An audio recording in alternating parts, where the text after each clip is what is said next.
Les maladies mentales, elles commencent majoritairement entre 15 ans et 25-30 ans. Et pour autant, les diagnostics se font malheureusement encore aujourd'hui très tard, alors que comme toute maladie, plus tôt est fait le diagnostic, meilleur est le pronostic.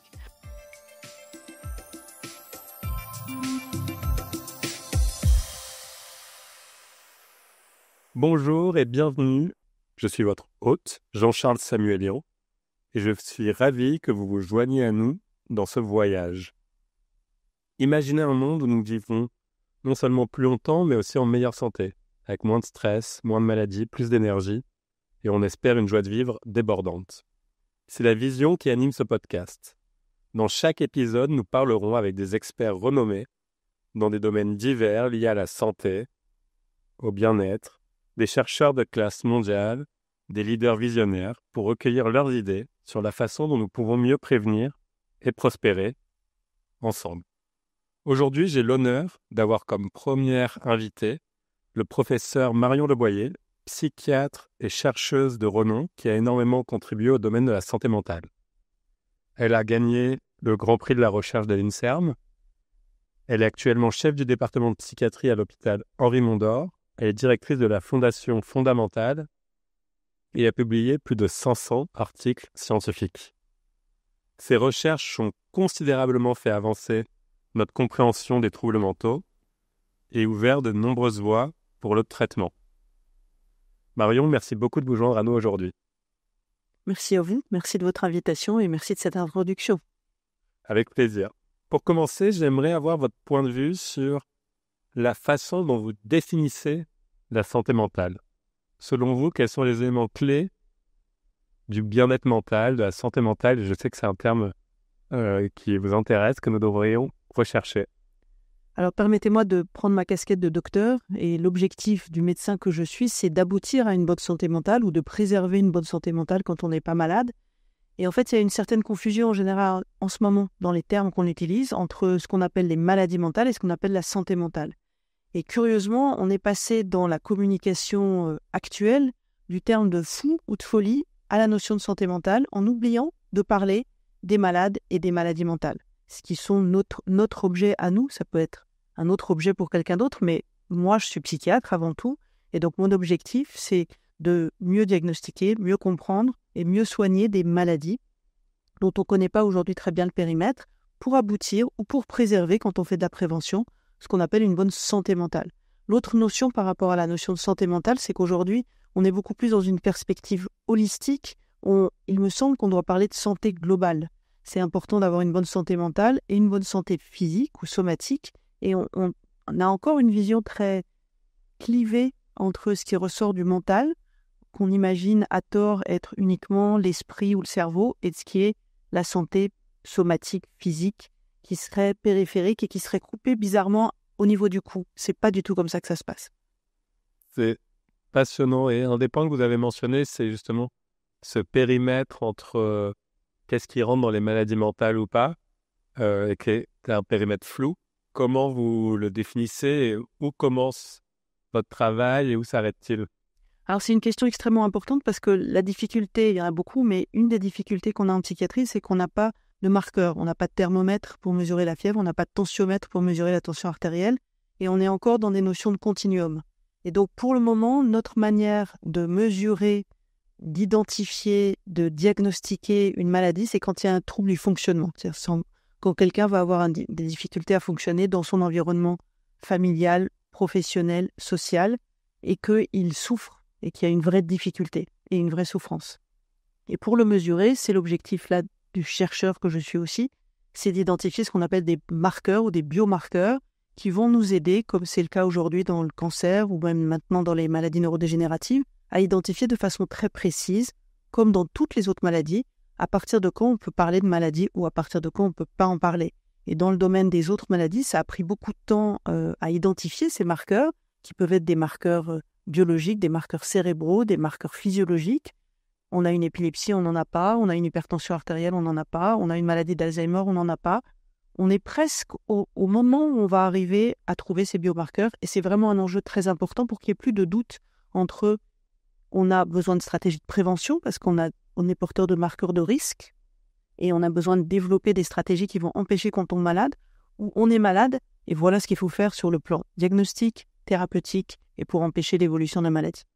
Donc, ce serait vraiment un changement de paradigme entre une analyse qui était plus de compréhension de la personne dans son environnement et de sa souffrance à des vrais marqueurs scientifiques. Alors, l'autre était notre méthode scientifique, mais donc c'est un changement de paradigme du métier, vous pensez, et de l'approche de la maladie mentale? C'est pas un changement de paradigme parce que tous les acquis de la psychiatrie qui sont la connaissance de l'environnement, la connaissance sociétale, l'impact qu'on peut avoir pour toute une série de prises en charge, elle va rester là. Cet acquis-là, elle demeure.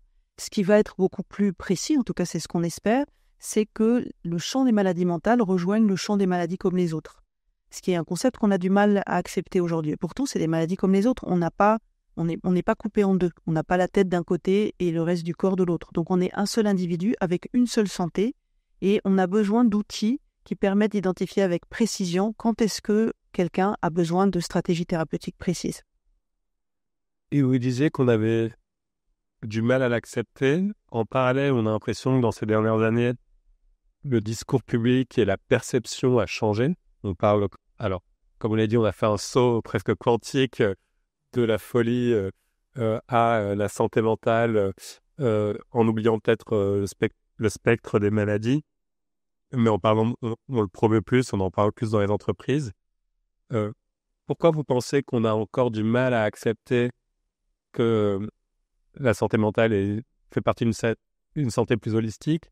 Et quels sont les changements que vous voyez dans la société en ce moment et comment on peut continuer à les pousser ou quels sont les freins à ceci? Alors d'abord, qu'est-ce qui explique qu'on en parle plus? Je pense que la pandémie de Covid a complètement changé les représentations et la communication. On a beaucoup parlé, on a beaucoup tenu compte et écouté les difficultés qui étaient liées à toute une série de sources évidentes d'anxiété pendant la pandémie. Donc on en a beaucoup parlé en fait. On a plus parlé de troubles anxieux, on a plus parlé de troubles dépressifs. Les jeunes s'expriment beaucoup plus sur les réseaux sociaux sur ces sujets. Donc visiblement, il y a un changement qui fait qu'on en parle plus facilement. Pour autant, on continue à pas parler de maladie et probablement parce qu'on ne comprend pas encore la physiopathologie, les causes, les explications de ces maladies, même si là aussi on a fait des progrès considérables et que ces progrès, elles ont à vaincre des années de représentations qui probablement sont des fausses représentations. Et donc ça, on sait que ça prend beaucoup de temps. Ça a pris beaucoup de temps dans toute une série de champs de la recherche scientifique. Donc c'est aussi ce champ-là qui a besoin de changer et d'évoluer. Un des grands domaines, par exemple, où on a curieusement beaucoup de mal à évoluer, c'est de comprendre que quand on a une maladie mentale, on a très souvent associé une autre maladie somatique, qui souvent a commencé avant la maladie mentale et où s'associe à cette pathologie. Et on a l'impression, très clairement, que cette notion relativement simple, qui est que quand on a un trouble bipolaire, par exemple, ou une schizophrénie, on est plus à risque d'avoir ce qu'on appelle un syndrome métabolique, qui sont des choses relativement simples à mesurer. C'est hypertension artérielle, obésité, anomalie lipidique ou anomalie glycémique qu'on devrait tous être capables de surveiller et de suivre. On s'aperçoit que, bien qu'il y ait une augmentation de cette association très importante, que ça entraîne un risque de maladie cardiovasculaire et donc une mortalité prématurée, et que tous ces facteurs-là, ils peuvent être non seulement diagnostiqués, mais prévenus. On a beaucoup de mal à ce que ça rentre dans la culture, dans la représentation de tout le monde, qu'il faut en fait prendre soin de sa santé mentale comme on prend soin de son cœur. C'est la même chose. Et ça, c'est des notions vraiment totalement admises et acceptées, mais on voit bien que c'est quelque chose qui a du mal à passer ces fausses représentations, aussi bien de la part du corps médical d'ailleurs, que de la part des patients et de la population générale qui a encore une fois une représentation très clivée de ces maladies. C'est fascinant et j'ai des dizaines de questions, donc je vais essayer de les prioriser. Vous parliez de prendre soin de sa santé mentale, peut-être construire une sorte de résilience. Est-ce que prendre soin de sa santé mentale, c'est optimiser son bien-être? En gros, quelles sont vos clés pour un peu tout le monde, les citoyens, pour prendre soin de leur santé mentale dès aujourd'hui? Alors aujourd'hui, on sait que les règles d'hygiène de vie sont absolument clés, à la fois pour préserver une bonne santé mentale, mais aussi quand on est malade. Aujourd'hui, il y a un trépied reconnu pour le traitement d'une maladie qui est le bon médicament au bon moment, la bonne psychothérapie au bon moment et le bon choix de la psychothérapie et les règles d'hygiène de vie. Et ça, c'est aussi quelque chose qui arrive doucement, mais qui est encore trop lent à pénétrer nos sociétés. Et ces règles d'hygiène de vie, elles touchent l'activité physique, Et c'est exactement la même chose que si on est à risque d'avoir une maladie cardiovasculaire ou qu'on veut préserver sa santé cardiovasculaire. Il faut avoir une activité sportive régulière qui peut être de marcher 30 minutes par jour. On ne demande pas de devenir un athlète pour les Jeux Olympiques. C'est vraiment quelque chose qui est à la portée de tous, à condition qu'on accepte d'avoir une routine un petit peu régulière. Deuxièmement, on sait que l'alimentation est extrêmement importante. Et à la Fondation Fondamentale, on est en train de beaucoup travailler là-dessus en organisant des journées d'information qui s'appellent Food for Mood, pour montrer à quel point l'alimentation, ce qu'on mange, et des choses relativement simples, là aussi sont très proches de ce qui se passe pour avoir une bonne santé cardiovasculaire. C'est le régime méditerranéen, c'est toute une série de choses qu'on connaît parfaitement. Troisièmement, il y a la régularité du sommeil qui est extrêmement importante. Et puis quatrièmement, il y a tout ce que vous avez appelé tout à l'heure prendre soin du stress et apprendre un certain nombre de techniques que peut-être on devrait apprendre à la maternelle. En fait, c'est comment est-ce qu'on gère le stress qui nous entoure, qui est extrêmement important. Comment est-ce que on peut apprendre toute une série de techniques relativement simples pour contrôler son niveau de stress, dont on sait qu'il est très délétère et qui peut entraîner toute une série de pathologies. Donc ça, c'est le grand axe règle d'hygiène de vie. Il y en a un autre, et c'est probablement ce que vous voulez faire avec ce podcast, c'est comment est-ce qu'on informe les gens et comment est-ce qu'on leur donne un espace pour avoir le droit de parler de leurs difficultés et de leur maladie mentale. Et ça non plus, c'est pas quelque chose qu'on est encore capable de faire suffisamment, ce qui entraîne un retard de la prise en charge, un retard de diagnostic, parce qu'on a encore honte de ces pathologies. Et prendre rendez-vous avec un psychiatre ou avec un psychologue quand on va pas bien, ou en parler à son généraliste, ou en parler à ses proches, c'est encore quelque chose qui est retardé et qui reste très tabou, probablement parce qu'on ne comprend pas bien ces pathologies. Et quand ça vous tombe sur la tête, sans jeu de mots, on a beaucoup de mal à le reconnaître et à aller chercher de l'aide.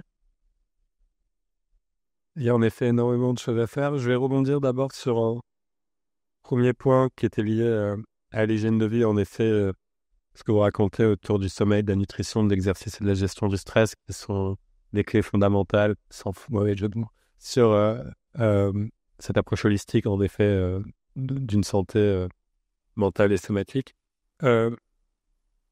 Vous parliez de techniques de gestion du stress. Est-ce que vous pourriez en partager une ou deux que les auditeurs pourraient rechercher rapidement, et que ce soit des exercices de respiration, des méditations, des choses... Alors, il y a toute une série de stratégies qui sont bien codifiées et bien décrites et qu'on peut apprendre tout seul. Donc, c'est pour ça qu'à la Fondation Fondamentale, on a fait toute une série de plateformes pour apprendre et communiquer sur ces stratégies qui ne sont pas très compliquées à apprendre et qui peuvent, avec une petite vidéo ou une petite audio, être apprises et puis peuvent être complétées par le fait qu'on va voir un psychologue, on va aller voir quelqu'un qui va vous vérifier qu'on le fait correctement et qu'on l'apprend correctement. Encore une fois, exactement comme si on allait voir un kiné qui va vous apprendre un certain nombre d'exercices à faire à la maison. Donc ça, c'est le cas de la méditation, c'est le cas des techniques de respiration, c'est le cas quelquefois des thérapies cognitives ou comportementales quand il y a une difficulté un petit peu plus importante.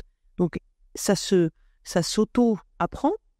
Et puis si ça ne suffit pas, le message, c'est vraiment de ne pas hésiter, surtout qu'il y a maintenant plein de dispositifs pour avoir accès plus facilement à un psychologue, d'aller plus loin dans une technique qui permet de maîtriser le stress, mais aussi de traiter un certain nombre de symptômes qui peuvent être des symptômes anxieux, des symptômes dépressifs, des troubles du sommeil. Et pour chacune de ces difficultés, il y a énormément de méthodes et d'outils qui doivent être prescrits ou qui peuvent être, encore une fois, utilisés tout seul avec son ordinateur, et donc accessible au plus grand nombre. C'est en effet ce qu'on a essayé de créer dans Alan avec tout l'espace santé mentale, où on donne accès à tous ces exercices. Et, comme vous le dites, il y a une combinaison de beaucoup de choses qu'on peut faire soi-même et après d'accompagnement. Tout à l'heure, vous parliez, j'aimerais bien augmenter ma compréhension sur le sujet de la corrélation entre maladie mentale et maladie somatique. Et la question que j'avais, je ne sais pas si la recherche vous a déjà amené là, mais c'est quel est le niveau de corrélation, de causalité, et s'il y a causalité, dans quel sens elle est. Et là, ma question, c'est est-ce qu'il y a des marqueurs sur les maladies somatiques qui peuvent être des indicateurs ou des précurseurs de problèmes mentaux, ou est-ce que c'est dans l'autre sens? Et ça m'aurait intéressé de comprendre et de savoir où en était la science sur ces sujets-là. Alors, c'est dans les deux sens. En fait, ce qu'on sait aujourd'hui, c'est que les maladies mentales, elles se déclenchent quand il y a une interaction entre notre terrain génétique, donc les facteurs qui nous permettent de résister ou pas à des agressions de l'environnement. Et la première de ces agressions, mais il y en a beaucoup d'autres, c'est les infections. Et on l'a vu pendant le Covid, pour revenir à un exemple de ce qui nous est arrivé il y a finalement pas très longtemps. Et ces infections, certaines de ces infections, dont le Covid, mais aussi des infections virales ou des infections bactériennes, on sait qu'elles peuvent interagir avec notre terrain génétique, qui fait qu'on va être capable de se défendre ou pas par rapport à ces infections.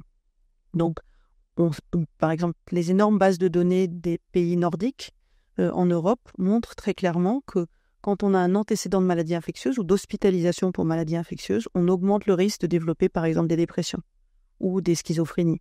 Donc ça, c'est quelque chose qui est parfaitement connu et parfaitement codifié. Et on sait aussi maintenant le mécanisme physiopathologique à partir duquel une infection déclenche une réaction inflammatoire. On a beaucoup entendu parler pendant le Covid des tempêtes cytokiniques. Et puis, donc on se défend ou on ne se défend pas bien en produisant pas assez ou suffisamment de ces fameux marqueurs de défense de l'organisme. Et après, normalement, il y a un signal stop qui dit on arrête l'inflammation. Chez certaines personnes, ce signal stop, il ne va pas fonctionner. Et donc, persistent à la fois des marqueurs de cette infection et des marqueurs de cette inflammation qui vont avoir toute une série de conséquences sur le déclenchement de maladies somatiques et sur le déclenchement de maladies psychiatriques. Donc ça, c'est absolument connu. Et de nouveau, en fonction de ce qu'on appelle les marqueurs de l'immunité adaptative, il va se passer une autre étape, pas chez tout le monde, bien sûr, ça dépend de son terrain génétique, qui est la production d'auto-anticorps, d'anticorps contre soi, et en particulier d'anticorps contre les récepteurs cérébraux qui peuvent déclencher ce qui est une découverte française, qu'on appelle les psychoses auto-immunes, qui sont des maladies psychiatriques qui sont associées, dues à la production d'auto-anticorps contre différents récepteurs cérébraux. Et ça, c'est un changement paradigmatique très clair, et on en est capable aujourd'hui, lentement mais sûrement, de démontrer ce qui déclenche ces maladies auto-immunes, qui sont des maladies auto-immunes qui se soignent comme d'autres maladies auto-immunes. Et là, avec les différentes équipes sur le plan national, en particulier l'Université de Bordeaux et la Fondation fondamentale, on va commencer un premier essai thérapeutique chez des patients porteurs de ces marqueurs biologiques qui sont des auto-anticorps, qui sont très probablement déclenchés par une infection ancienne qui a persisté. Autre exemple pour continuer sur le fil de ces maladies auto-immunes, on sait que très souvent préexiste au déclenchement une maladie mentale, une maladie auto-immune, et il y a une augmentation du risque de développer des troubles dépressifs, des troubles bipolaires, des troubles schizophréniques. Et ces maladies, elles peuvent aussi se déclencher pendant une maladie psychiatrique et elles nécessitent une prise en charge. Donc il y a tout ce terrain de l'auto-immunité qui est extrêmement important. L'autre grand domaine dont on a déjà un petit peu parlé, c'est ce qu'on appelle le syndrome métabolique. Aujourd'hui, on sait qu'un certain nombre de maladies mentales sont des maladies de l'énergie. Ce qui n'est pas très étonnant quand on sait ce que c'est que la dépression, ou même le trouble bipolaire, qui par essence est une maladie où il va y avoir trop d'énergie quand on est à une phase qu'on appelle maniaque, ou pas assez d'énergie quand on a une phase dépressive et qu'on est tellement ralenti sur le plan moteur qu'on n'arrive plus à se lever de son canapé. Et en fait, ça, c'est dû au fait qu'il y a à l'intérieur de nos cellules des petits organelles qui sont les producteurs de l'énergie qui probablement sont dysfonctionnels. Et c'est ce qui entraîne cette comorbidité, cette association entre ce qu'on appelle le syndrome métabolique et les maladies psychiatriques, en particulier certaines dépressions ou certains troubles bipolaires ou certaines formes de schizophrénie qui déclenchent, quand elles ne sont pas prises en charge à temps, l'augmentation du risque de maladies cardiovasculaires. Donc ça, c'est quelques-uns des exemples de toute l'association qui existe entre maladies inflammatoires, entre anomalies de production de l'énergie et syndrome métabolique. Puis un troisième grand champ, puis je m'arrête là parce qu'il y a beaucoup d'exemples, c'est le lien cerveau-intestin, qu'on connaît de mieux en mieux aujourd'hui.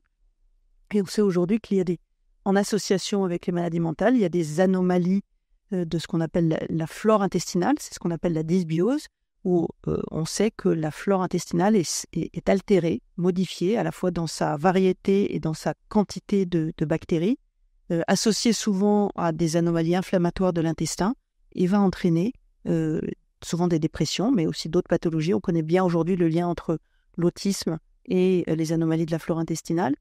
Pas dans tous les cas, et c'est ça qui conduit à la psychiatrie de précision dont on parlera tout à l'heure, parce qu'il ne faut pas entendre de ce que je dis que ça touche tous les malades. C'est certains patients qui ont une histoire particulière, qui ont des antécédents familiaux, donc un terrain génétique particulier, qui ont aussi l'exposition, et on revient à cette notion de facteurs de risque environnementaux, probablement que le fait de vivre en ville, le fait d'avoir une alimentation déséquilibrée, de ne pas faire assez de sport, ça va contribuer à déclencher une séquence d'événements qui, et c'est un message d'optimisme, peuvent être prévenus, améliorés et contrôlés. C'est fascinant. Merci beaucoup de ce partage.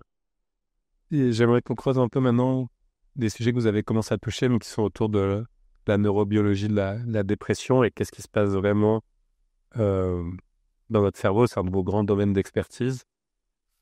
Est-ce que vous pourriez nous donner un aperçu de ce qui se passe dans le cerveau, mais apparemment pas seulement dans le cerveau d'ailleurs, c'est ça qui est vraiment très intéressant, d'une personne qui souffre de dépression? Quels sont les déséquilibres neurochimiques qui sont impliqués et comment ça se mesure? Qu'est-ce qui se passe? Qu'est-ce qu'on en comprend aujourd'hui? Alors, premier point, la dépression, ça n'existe pas. Et aujourd'hui, il faut parler des dépressions, comme on parle des troubles du spectre de l'autisme ou des schizophrénies avec un S ou des troubles bipolaires. Donc, on est dans des entités diagnostiques catégorielles qui sont définies par une symptomatologie clinique et pour lesquelles on essaye de comprendre les mécanismes étiologiques, les voies biologiques, la physiopathologie pour développer les biomarqueurs diagnostiques dont on a parlé tout à l'heure, mais aussi pour avoir des traitements beaucoup plus ciblés sur les causes. On n'en est pas là encore, mais on n'est pas très loin. Donc, si on essaye de décrire des années de recherche dans le monde entier sur, par exemple, les dépressions, on sait qu'il y a plusieurs domaines biologiques qui ont été décrits simultanément ou progressivement. Le premier d'entre eux et le plus ancien, c'est ce qu'on appelle les anomalies des neurotransmetteurs, qui sont ces petites molécules qui permettent la transmission de l'information d'un neurone à l'autre. Et on sait que dans les dépressions, il y a des anomalies de ces neurotransmetteurs qui touchent la voie de la dopamine, la voie de la sérotonine, la voie de la noradrénaline. Et c'est sur ces neurotransmetteurs que la majorité des traitements antidépresseurs, depuis des années, ont été construits et conçus et ciblent ces neurotransmetteurs. On sait aussi que ces neurotransmetteurs et ces anomalies, elles sont très probablement consécutives à ces anomalies inflammatoires dont je parlais tout à l'heure. Et le domaine de l'immunopsychiatrie est un des domaines qui a beaucoup évolué et s'est beaucoup développé depuis ces 10 dernières années.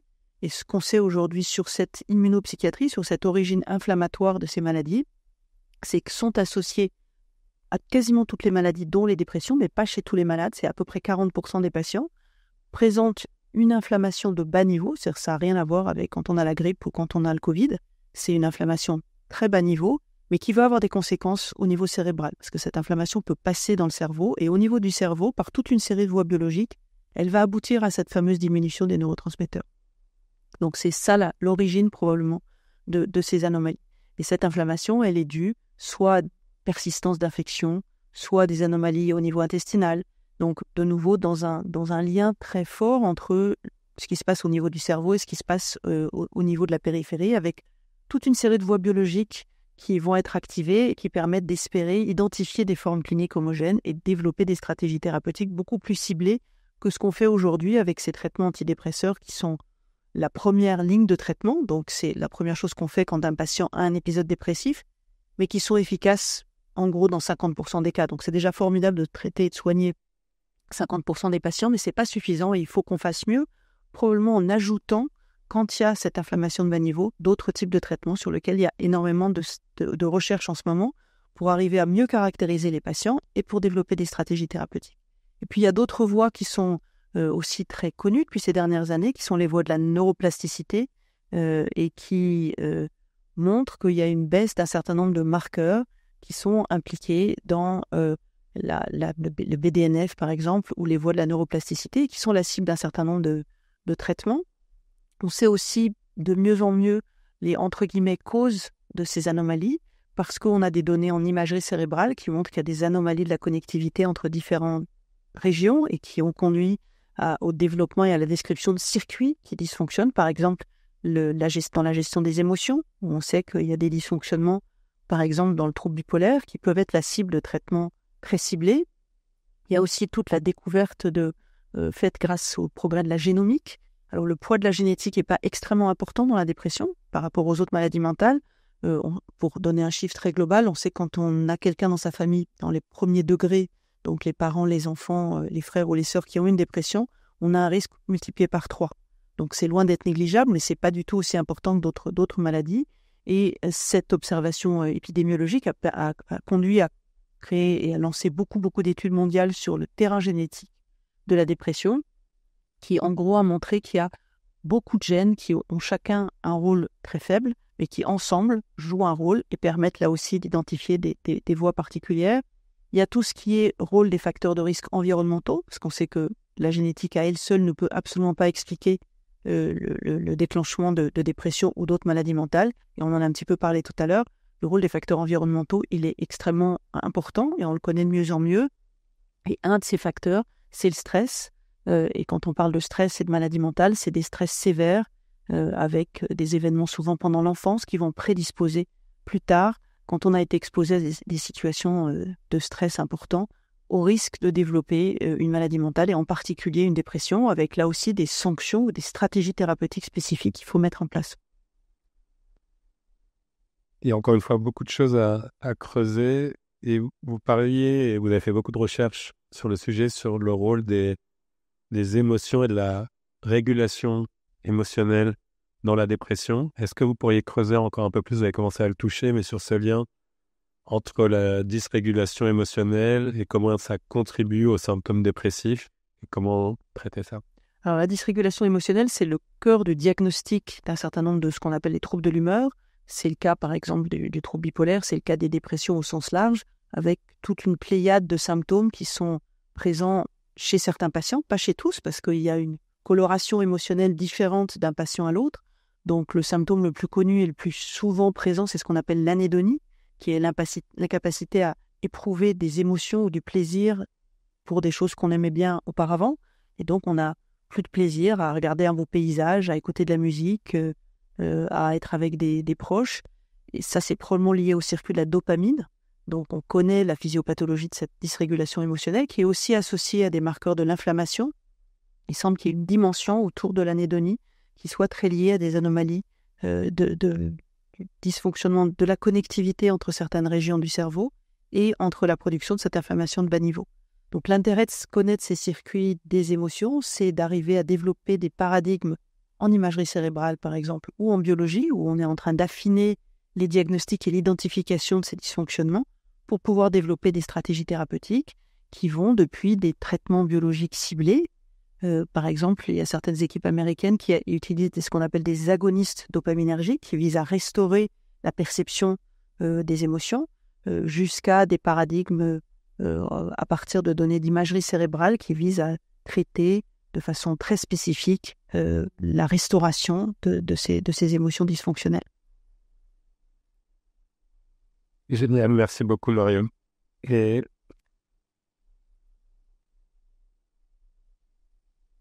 je vais passer à un sujet que vous aviez mentionné aussi, qui était la nouveauté de la médecine de précision en psychiatrie. C'est un axe majeur de vos travaux. On a beaucoup entendu parler de médecine de précision dans d'autres pans de la santé et de la médecine. Qu'est-ce que ça veut dire la médecine de précision en psychiatrie dans le contexte de la maladie mentale? Aujourd'hui, en psychiatrie, on porte des diagnostics à partir de données qui viennent de ce qu'on appelle les manuels diagnostiques. Vous avez peut-être entendu parler du DSM, qui est un manuel diagnostique qui fait l'objet de réévaluation tous les 10 ans à peu près, et qui est issu de consensus internationaux entre des observations très comportementales. Comment on fait un diagnostic de dépression, comment on fait un diagnostic de schizophrénie, essentiellement basé sur des observations comportementales qui conduisent à créer des catégories diagnostiques. Pour autant, même si ces outils sont majeurs pour que quand un psychiatre à Hong Kong ou à Paris parle d'un patient, il va utiliser les mêmes définitions diagnostiques. Donc ça a permis une homogénéisation de la façon dont on parle ou dont on parle à des assureurs pour dire que quelqu'un est malade. Donc c'est extrêmement important de se dire qu'on a les mêmes critères diagnostiques et qu'on parle le même langage. Pour autant, ces entités diagnostiques, elles restent très hétérogènes. C'est pour ça qu'on rajoute troubles en ce moment partout devant toutes les entités diagnostiques et qu'on rajoute DS à la fin. Donc on sait que c'est des pathologies très hétérogènes, c'est des pathologies chevauchantes, on peut avoir plusieurs pathologies qu'il faudra prendre en charge spécifiquement. Et surtout, la recherche biologique de ces 10, 20, 50 dernières années n'a jamais réussi à obtenir une validation biologique de ces entités. Il n'y a aujourd'hui pas de marqueurs biologiques qui permettent de dire vous êtes déprimé, vous ne l'êtes pas. Il n'y a pas d'outils, je prenais l'exemple du thermomètre tout à l'heure ou du tensiomètre, on n'a pas ça. Et pourtant, il y a eu énormément de recherches au plan mondial qui ont essayé de trouver des marqueurs de validité. Donc on a des constructs qui sont raffinés très régulièrement par les rééditions du DSM. Là, les Américains viennent de lancer le début du DSM-6 qui va sortir dans quelques années et qui va conduire probablement plein de choses qui nous intéressent. et on travaille de façon très étroite avec eux, donc c'est tout à fait passionnant et intéressant, mais pas de validité biologique. Donc la médecine de précision, elle s'inscrit dans ce champ de questionnement qui est de reconnaître l'hétérogénéité de ces pathologies, de reconnaître aussi que les traitements qu'on utilise sont des traitements essentiellement symptomatiques, mais ne sont pas des traitements qui ciblent la cause. Aujourd'hui, vous avez cité le cancer, on continue à utiliser le terme de cancer du poumon ou de cancer ou de mélanome, mais on sait que derrière ces termes qui, pour les patients ou pour les médecins, sont utilisés tous les jours, on a des cibles biologiques qui peuvent être mesurées de façon extrêmement précise et ensuite traitées de façon très précise. C'est la même chose dans un autre domaine qui touche le cerveau, qui sont les démences. On sait aujourd'hui diagnostiquer une maladie d'Alzheimer à partir d'un marqueur biologique, quel que soit le stade d'évolution de la maladie, quel que soit le niveau du handicap, quelle que soit la sévérité de la maladie. Donc, cette médecine de précision qui est à l'œuvre pour les maladies cardiovasculaires, pour les maladies, pour les cancers, pour les maladies neurodégénératives, elle doit aussi être l'objet de recherche en psychiatrie pour qu'on arrive à être beaucoup plus précis sur le diagnostic d'une entité qui va pouvoir être diagnostiquée très précisément sur le plan clinique, sur le plan des marqueurs et donc sur le plan thérapeutique parce qu'on comprendra mieux. Et quand on parle de marqueurs, pour identifier ces formes cliniques homogènes, on va utiliser plein de marqueurs. On peut utiliser des marqueurs sanguins, on peut utiliser des marqueurs cérébraux, on peut utiliser des marqueurs électrophysiologiques, on peut utiliser le digital, les outils numériques qui permettent d'être aussi beaucoup plus fins et de compléter l'observation clinique qu'on va faire, que je vais faire cet après-midi à ma consultation, où on est très peu fin. C'est-à-dire qu'on va demander au patient comment vous avez dormi il y a 15 jours, alors que le jour où on aura un outil qui permet d'être très précis et de pouvoir demander au patient de nous montrer finalement sa courbe de sommeil ou sa courbe de pas, ou voilà, on sera beaucoup plus précis pour faire de la clinique très efficace. Donc la médecine de précision, pour terminer, c'est l'utilisation de marqueurs pour identifier des sous-groupes homogènes de patients pour lesquels on va être plus efficace dans la compréhension des causes de la maladie et du coup dans le développement de stratégies thérapeutiques ciblées. La définition de la médecine de précision, c'est le bon traitement pour le bon patient au bon moment. On n'en est pas là aujourd'hui. Est-ce que ça impliquera du coup en second temps, une fois qu'on aura bien identifié les problématiques, à repenser aussi la manière dont on conçoit les traitements? Parce qu'on voit, on parlait des différentes typologies de cancer, mais on va faire des traitements de plus en plus ciblés suite à un séquençage ADN de la tumeur. Vous pensez qu'on va arriver à là et que la recherche va dans ce sens? On est tout près de là. Donc par exemple, vous citiez la génétique. Donc aujourd'hui, on travaille très étroitement avec France Génome et on est capable, chez certains patients, alors pour le moment c'est réservé à certains patients avec certains profils cliniques, d'identifier des anomalies génétiques qui changent complètement la représentation que les patients et leurs familles vont avoir de la maladie. Donc c'est des choses qui sont déjà accessibles, qui vont l'être de plus en plus et qui vont permettre d'être beaucoup plus précis dans le diagnostic et dans le traitement. Et vous parliez de ces nouvelles technologies, du phénotypage numérique, de l'émergence de l'intelligence artificielle, et on voit une vague avec l'intelligence artificielle générative en ce moment. Comment vous pensez que ça va impacter la psychiatrie de précision? Où est-ce que vous voudriez voir des nouvelles équipes, des nouveaux laboratoires ou des nouvelles startups ou entreprises travailler pour améliorer ça? Où est-ce qu'on en est? Quelle est la direction? Quels sont vos rêves sur le sujet? Alors, on avait un rêve et ce rêve est devenu réalité parce qu'on a été sélectionné dans le cadre du projet d'appel d'offres France 2030 pour lancer un programme français qui s'appelle le PEPR ProPsy, programme de développement de la médecine de précision en psychiatrie, qui a été sélectionné en 2022, qui est en train de démarrer parce que pour pouvoir faire du machine learning, il faut avoir des grandes bases de données. Et donc la France a déjà, grâce au travail des centres experts de la Fondation fondamentale, des très grandes bases de données, mais qui sont pour le moment surtout cliniques. Parce qu'on n'avait pas les moyens d'avoir accès à tous ces outils que sont la génomique, l'imagerie, etc. Et donc, ce que nous apporte ce projet dans lequel on fonde beaucoup, beaucoup d'espoir, c'est qu'on va construire des bases de données multimodales qui vont nous permettre, on l'espère, d'utiliser les outils de l'intelligence artificielle pour utiliser toute la richesse phénotypique de ce qu'on va réunir comme caractéristiques pour les patients qui vont participer à cette très grande cohorte qui s'appelle French Minds et qui va réunir plus de 10 000 patients pour pouvoir identifier ces formes cliniques homogènes et donc, on l'espère, découvrir des nouvelles dimensions, des nouvelles formes cliniques et surtout des mécanismes qui vont conduire à des nouveaux traitements très ciblés. Donc c'est ça le rêve.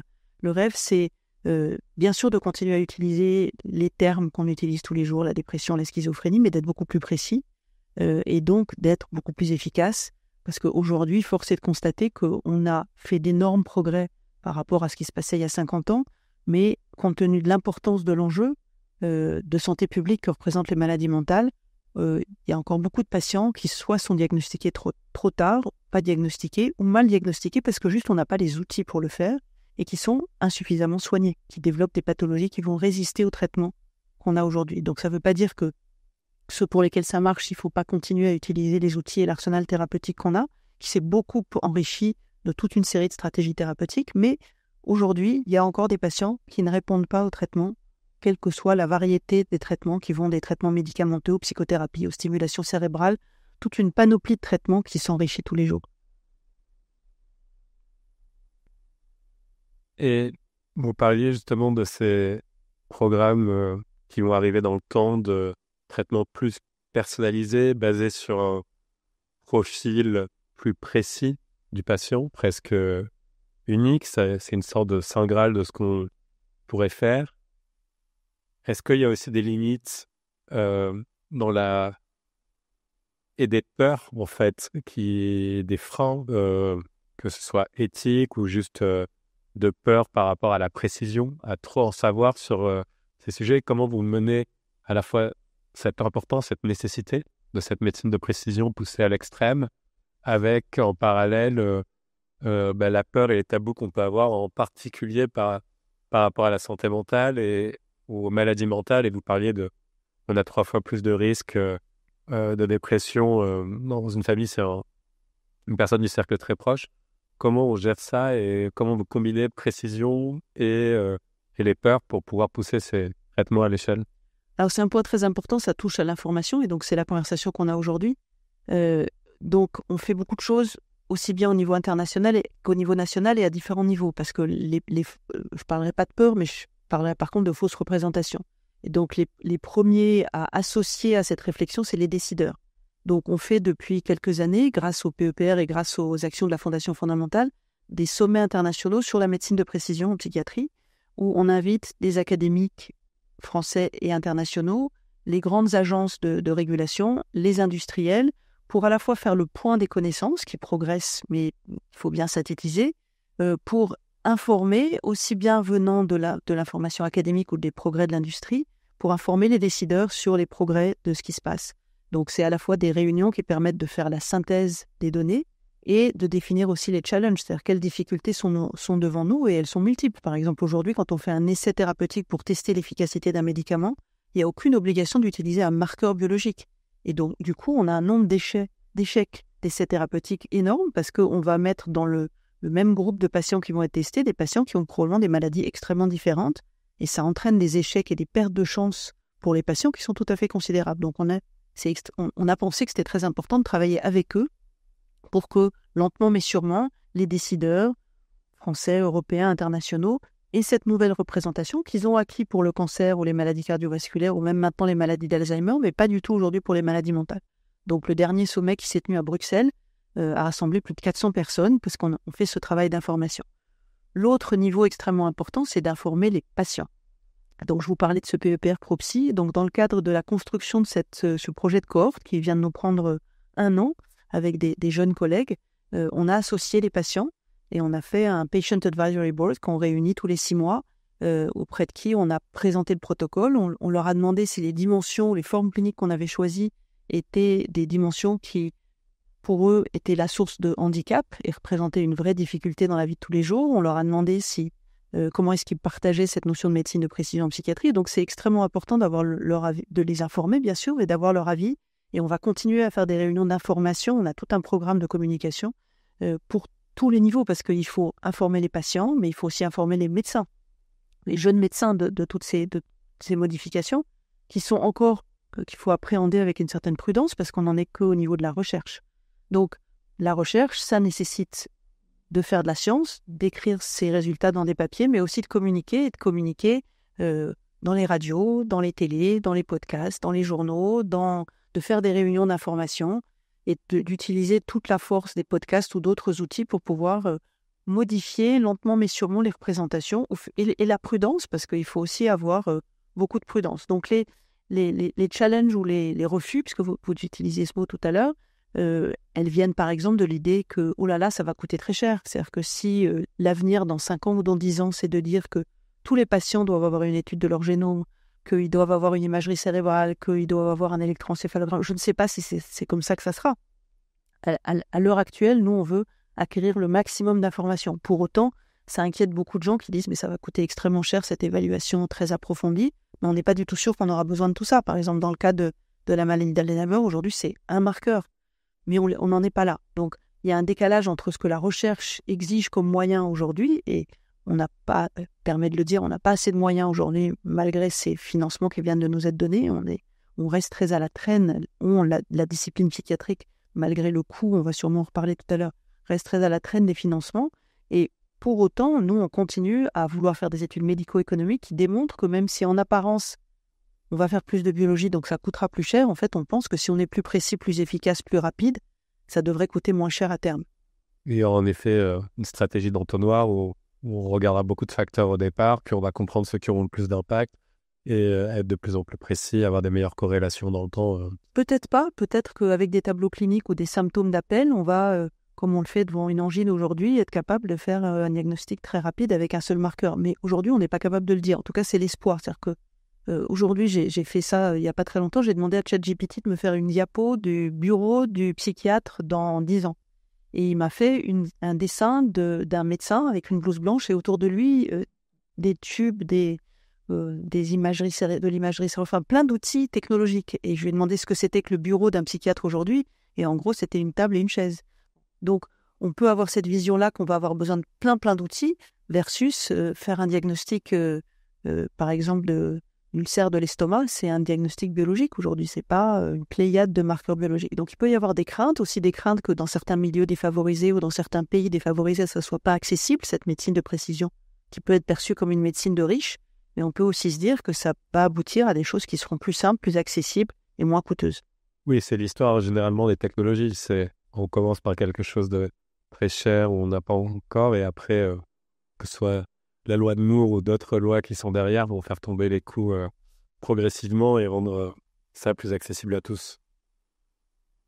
Vous parliez tout à l'heure aussi beaucoup des facteurs de mode de vie. Et si on réfléchit un peu au niveau de la population, qu'est-ce qu'on sait aujourd'hui de l'influence des modes de vie et des facteurs sociaux sur le développement de ces maladies mentales? Et du coup, qu'est-ce qu'on peut faire en tant que société pour agir? Donc je pense que l'information sur ces modes de vie et sur ce qu'on peut faire, c'est quelque chose de très important à diffuser. Il n'y a pas assez de communication sur ces sujets. Il y en a sur le cœur, c'est-à-dire qu'on sait très bien prendre soin et apprendre aux gens très tôt à prendre soin de leur cœur. Mais on ne réalise pas que finalement les mêmes choses qui sont bonnes pour le cœur, elles sont aussi bonnes pour le cerveau. Et ça, je pense que c'est vraiment des messages importants à faire passer, parce que prendre soin de sa santé mentale, c'est des choses qui sont faisables tous les jours, qu'on soit à risque, parce qu'on a des parents qui sont malades, ou parce qu'on a été exposé à des situations traumatisantes, qu'on ait déjà des symptômes, ou qu'on soit juste quelqu'un qui veuille prendre soin de sa santé.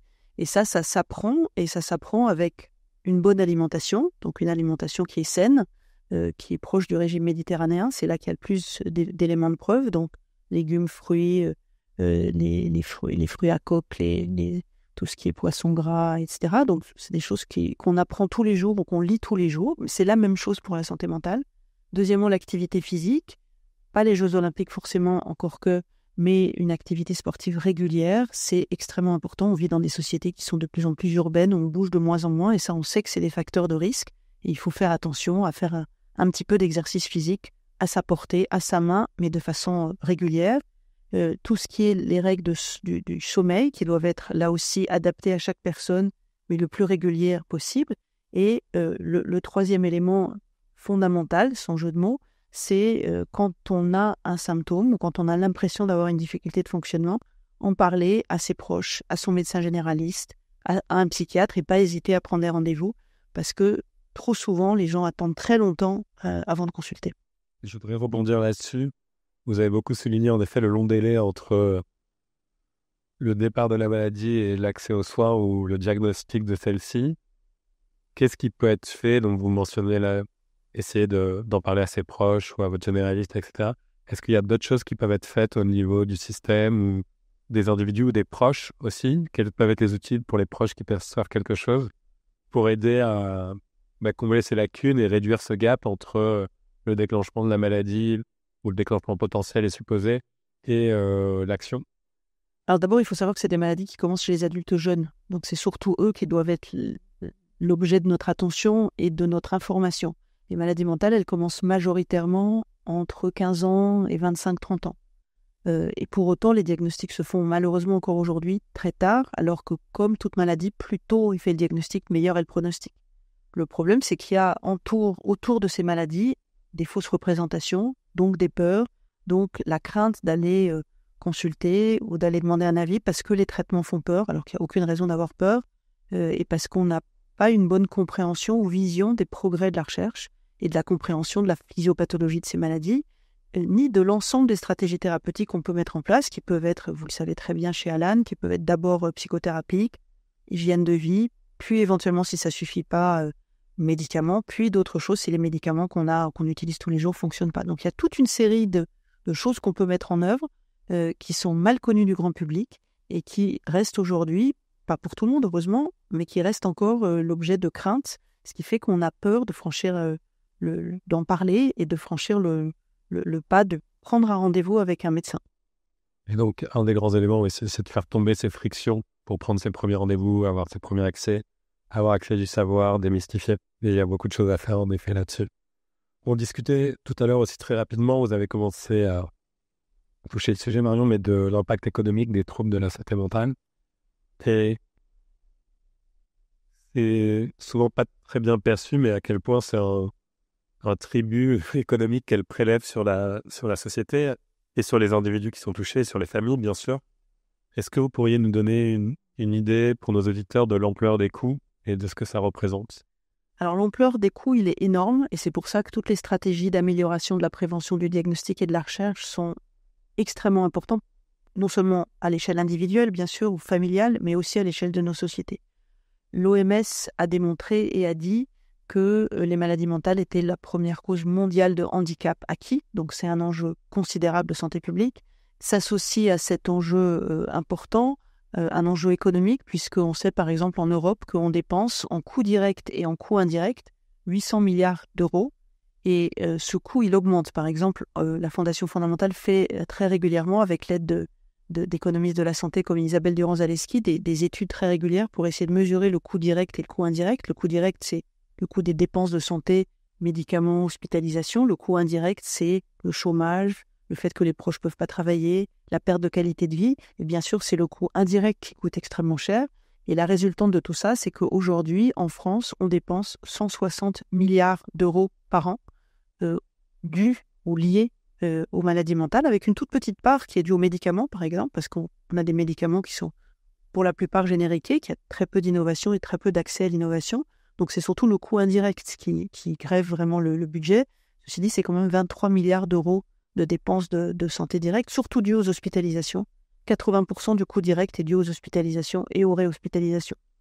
Donc, il y a toute une série de réflexions à mener, surtout autour des innovations qui sont développées en France, qui permettraient de réduire ce coût. Je prends l'exemple de ce que, modestement, mais efficacement, on a fait à la Fondation fondamentale, où on a créé un réseau de centres experts, qui sont des centres de diagnostic qui sont répartis sur l'ensemble du territoire et qui permettent en 2 jours de faire un bilan complet de la maladie, diagnostic somatique, neuropsychologique, social, et de proposer aux patients une restitution de cette observation qui leur permet de mieux connaître et donc de mieux maîtriser leur pathologie et qui permet de leur proposer des stratégies thérapeutiques personnalisées. Et on a vu quand on passait du temps à faire ce bilan diagnostique et à le restituer, il y avait une diminution de 50% des réhospitalisations, ce qui réduit le coût de façon tout à fait considérable. Donc tout ça pour dire que il y a vraiment beaucoup de choses qui peuvent nous rendre optimistes, les progrès de la recherche d'une part, mais aussi la réflexion sur ce qui se passe autour de nous. Je prenais cet exemple-là, mais il y en a beaucoup d'autres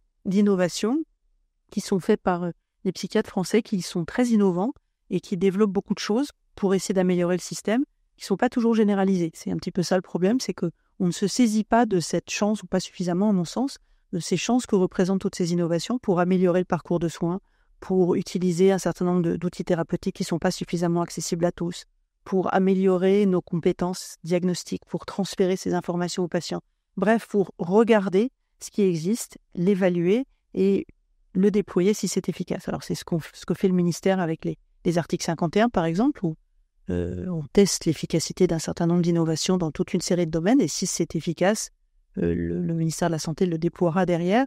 Je pense que c'est une vraie source d'espoir pour améliorer la qualité des soins, mais aussi réduire le poids économique considérable que fait peser ces maladies mentales. Et il y a beaucoup, beaucoup d'autres sujets autour du poids économique que ça représente. Mais ce poids, il augmente, puisque quand on avait fait cette même étude sur le coût direct et indirect des maladies il y a quelques années, il était de 109 milliards d'euros. Donc, en l'espace de même pas 10 ans, on est passé de 109 milliards d'euros à 160 milliards d'euros.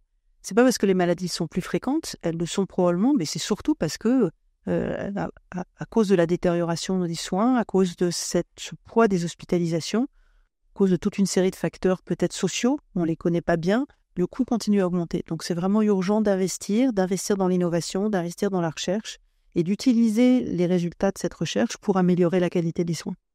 Il y a vraiment, en effet, cette courroie de transmission entre la recherche, les expérimentations et la mise à l'échelle, et à quel point le digital et les nouvelles technologies peuvent aussi essayer d'aider, mais pas que ça. C'est hyper important, et ces chiffres sont en effet assez stupéfiants. Et en face de ça, vous parliez tout à l'heure du sous-financement quasiment chronique de la recherche sur les traitements en santé mentale et d'ailleurs les diagnostics.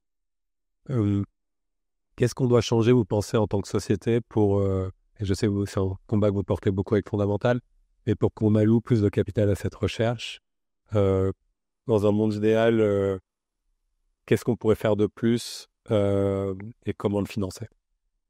Alors, dans un monde idéal, on arriverait à ce que chacun d'entre nous consacre une toute petite partie de son budget pour soutenir la recherche en psychiatrie, comme on le fait régulièrement pour les maladies rares, par exemple. Vous connaissez tous le Téléthon, ou comme on soutient la recherche sur le cancer. Je pense que si tous les gens qui étaient touchés et tous leurs proches qui étaient touchés acceptaient de donner un tout petit peu d'argent tous les ans, ça ferait un changement de paradigme absolument considérable. Aujourd'hui, il faut savoir que le budget de la recherche biomédicale en France, il est de 2 à 4%. C'est-à-dire qu'on consacre à la recherche en psychiatrie, à l'innovation en psychiatrie, 2 à 4% du budget total de la recherche. Donc c'est dérisoire par rapport au coût, par rapport à la fréquence de ces maladies, par rapport à l'impact sur les individus, par rapport à l'impact sur le monde du travail. Donc, alors qu'on sait en parallèle que c'est en investissant dans la recherche qu'on sera le plus performant en termes d'innovation de toutes les disciplines médicales. Il y a tellement de choses à faire et tellement de progrès, et c'est tellement le moment de le faire qu'il faudrait qu'on arrive à soutenir un élan de générosité pour que la recherche soit soutenue. Ça ne peut pas toujours être les pouvoirs publics qui financent la recherche. Il faut qu'il y ait une compréhension du grand public du fait que, globalement, nos malades, les patients qui sont atteints de maladies mentales, ils ont le droit, comme les autres, à ce que de la recherche de qualité soit faite. Et ensuite, on prenne connaissance de ces innovations.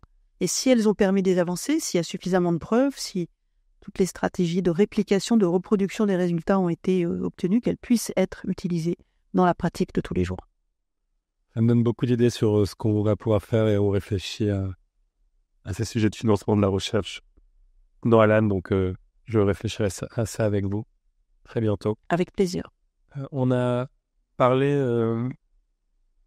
de ces sujets au niveau systémique et de ces problèmes systémiques.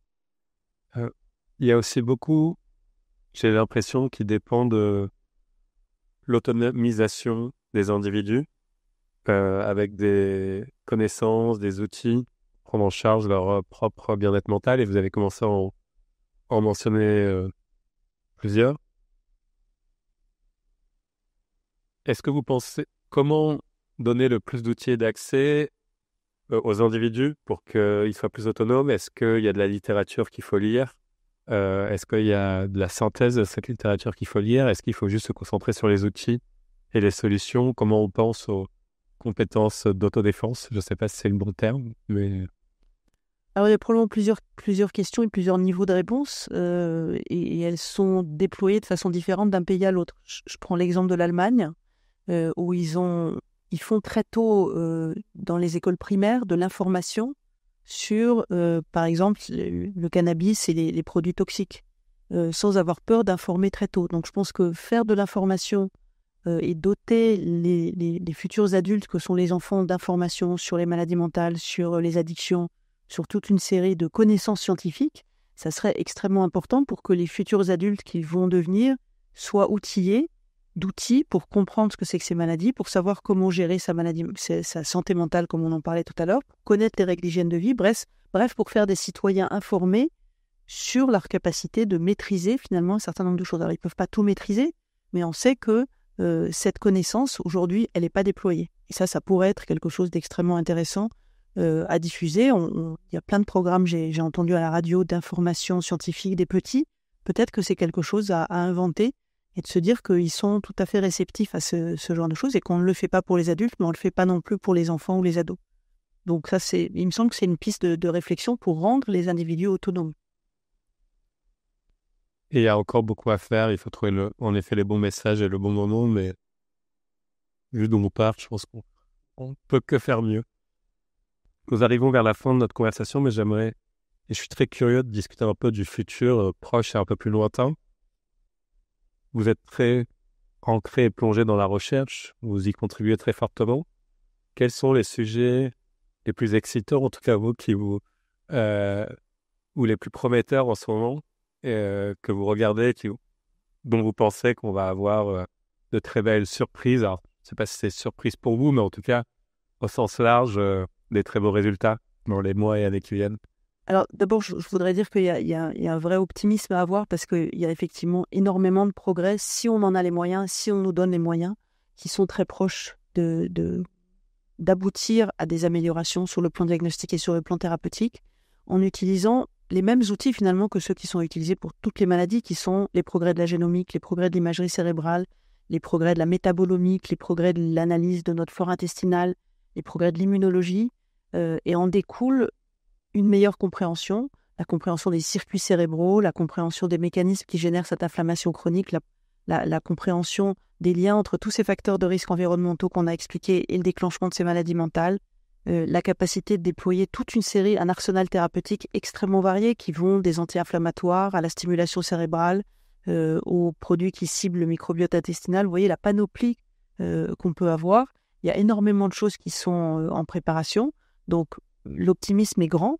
La clé, c'est est-ce que la France acceptera de suivre ces innovations? On a aujourd'hui le portefeuille de médicaments le plus faible de toute l'Europe.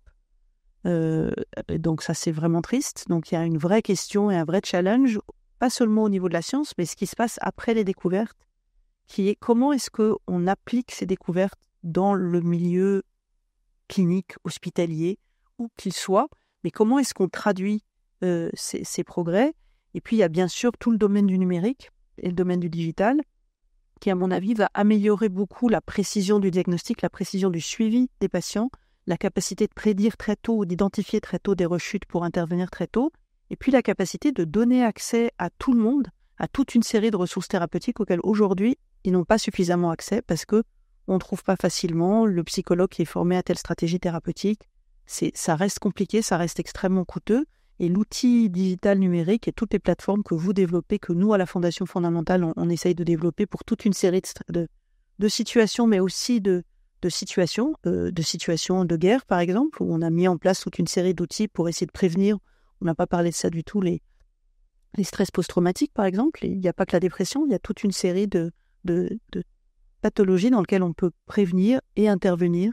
Je pense à ce qui se passe en Ukraine, je pense à ce qui se passe en Israël et à Gaza, où on a créé avec la Fondation très rapidement des outils pour leur donner, pour parler d'autonomie tout à l'heure, dans des endroits où l'accès aux soins est très difficile, l'accès à des ressources thérapeutiques via le digital et le numérique. Et je crois que ça aussi, mais il faut qu'on prouve l'efficacité, c'est des sources de grand optimisme, je dirais, grâce au progrès, à condition qu'ils soient bien maîtrisés et qu'on exige la démonstration de son efficacité.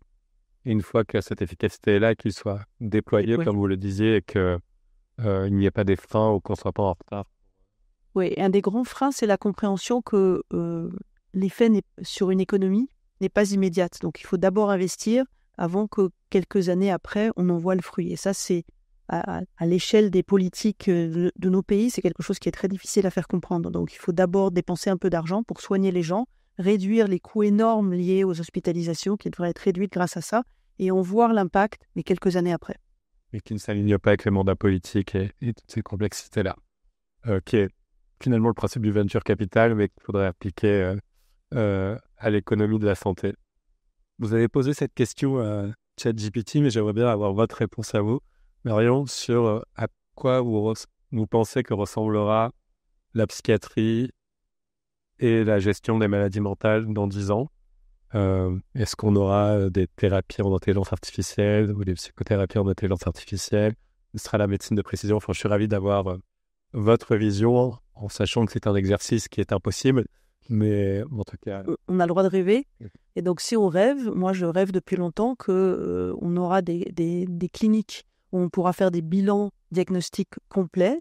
À l'issue de ces bilans complets, on pourra donner un risque de développer une maladie et on pourra donner des clés de prévention pour empêcher que s'installent ces maladies, un petit peu comme on le fait dans les maladies cardiovasculaires ou dans le dépistage des cancers. C'est la même chose. Donc, on imagine qu'il y aura des cliniques où on pourra aller dans un but de prévention et de dépistage et on aura accès à toute une série d'outils dont on aura pu démontrer auparavant qu'ils ont une pertinence et on sortira de là avec un score de risque de dépression, par exemple. On vous dira, vous avez un risque de 3 sur 10 de dépression et donc il faut que vous mangiez mieux, il faut que vous preniez vous alliez faire telle stratégie thérapeutique, enfin, qu'on puisse prévenir le développement comme on le fait aujourd'hui pour différentes pathologies. Et puis on peut imaginer que dans ces mêmes cliniques, on ira tôt quand on commencera à avoir des symptômes pour ne pas attendre que les patients aient des pathologies déjà très chroniques, voire déjà très résistantes, et qu'on puisse là aussi, à l'aide d'une vision très personnalisée, très précise, avoir accès très rapidement à un diagnostic qui soit partagé avec le patient, sa famille et un réseau de praticiens, de manière à ce qu'on puisse mettre en place les stratégies, et pas la stratégie thérapeutique au bon moment pour le bon patient et de façon le plus spécifique possible, avec toute une série d'acteurs du soin qui sont amenés à jouer un rôle de plus en plus important, les assurances bien sûr, la prévention, les mutuelles bien sûr, mais aussi des acteurs du soin comme les infirmiers de pratique avancée, qui à mon avis sont amenés, surtout dans un moment qui durera j'espère pas trop longtemps, où il n'y a pas suffisamment de médecins, à jouer un rôle avec des compétences augmentées de plus en plus importantes pour coordonner le parcours de soins qui aujourd'hui intègre pas suffisamment toute une série d'acteurs qui vont du généraliste jusqu'au spécialiste, jusqu'au diététicien, jusqu'au coach sportif, enfin toute une série de personnes qu'il faut arriver à coordonner pour amener à une efficacité thérapeutique la plus rapide possible. Donc c'est le numérique, mais le numérique avec des individus, parce qu'on sait que c'est beaucoup plus efficace les deux en même temps. Donc il y a des progrès dans tous ces domaines qui nécessitent qu'il y ait des endroits, alors ça peut être compléter ces cliniques dont je rêve avec des cliniques virtuelles, par exemple, où on va permettre aux gens, une fois le bilan fait, d'être suivis par un IPA, par exemple, et par un outil numérique de suivi pour prévenir la rechute et pas attendre qu'il y ait une urgence et qu'on se retrouve aux urgences, par exemple. Et avec une approche extrêmement pluridisciplinaire, comme vous l'avez évoqué. Je voulais finir sur, en effet, il y a pas mal de papiers de recherche, et vous l'avez mentionné, sur marché et l'impact sur la santé mentale, marché en extérieur ou dans la nature et l'impact sur la santé mentale, et donc comment avoir cette approche très holistique me semble extrêmement important. Professeur Lemoyer, merci beaucoup. Je ne sais pas comment vous remercier pour tout ce que vous nous avez partagé avec à la fois beaucoup de profondeur, de sagesse, mais aussi de clarté. C'était très didactique et très inspirant. À la fois, comme vous le disiez, il y a beaucoup d'optimisme à avoir parce que la recherche avance, la pratique avance, mais il ne faut pas que ce soit un optimisme naïf. Il y a encore beaucoup à faire et il faut qu'on nous dédie les ressources, l'énergie pour continuer à investir dans la recherche, pour continuer à mettre en pratique les résultats de sa recherche et les rendre accessibles à tous. J'espère que nos auditeurs auront autant appris que moi. J'ai beaucoup appris, mais j'ai encore envie d'énormément creuser. La santé mentale, les maladies mentales sont un sujet très préoccupant de notre société, qui ne va pas s'envoler, mais qu'on peut contribuer à limiter, à combattre et surtout à traiter ensemble. Et ça passe par la connaissance, l'accès, faire tomber les frictions et encore une fois les nouvelles stratégies thérapeutiques et la recherche. Donc merci infiniment Marion, professeur Loyer, pour votre temps et pour tout ce que vous nous avez partagé. Merci à vous, c'était une discussion très inspirante, effectivement, et des questions tout à fait intéressantes. Merci à Alan de permettre à vos auditeurs d'écouter, d'entendre et de passer le message. Merci. Et si vous avez trouvé cette conversation utile, n'hésitez pas à la partager avec d'autres qui pourraient en bénéficier. Comme vous l'avez compris, parler des maladies mentales et de la santé mentale est primordial pour lutter et gérer et traiter. Assurez-vous aussi de vous abonner au podcast pour ne pas manquer les prochains épisodes. Nous avons une incroyable liste d'invités à venir qui partageront des idées et des conseils de pointe sur la science, de l'épanouissement humain, de la gestion des maladies, de la prévention. D'ici là, prenez bien soin de vous et rappelez-vous, une humanité plus saine commence par chacun de nous. Merci beaucoup.